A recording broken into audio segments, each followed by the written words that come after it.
नमस्कार. मी निमगाव या गावी आलो होतो सहज कामानिमित्त. तर आपण पाहू शकता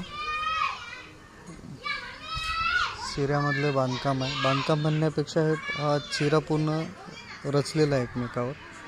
मध्ये कुठलेही सिमेंट वाळू वगैरे काही दिसत नाही आहे अशा पद्धतीचं. आणि एवढं सुरेख असं बांधकाम केलं आहे. जुन्या काळातलं दिसतं बांधकाम आणि त्यावर विटीचं बांधकाम आहे.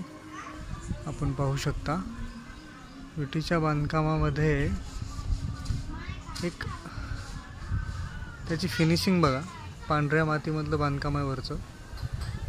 कुठेही वीट अशी बाहेर न आलेली, थराप्रमाणे थर रचत गेलेली आणि कुठे कुठे गोठ तेवढा त्यांनी दिलेला आहे मुद्दाम. सुंदर असं बांधकाम.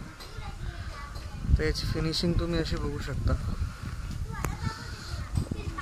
नाहीतर आत्ताचे मिस्त्री समोर बांधतात आणि पाठीमागं पडत येतात.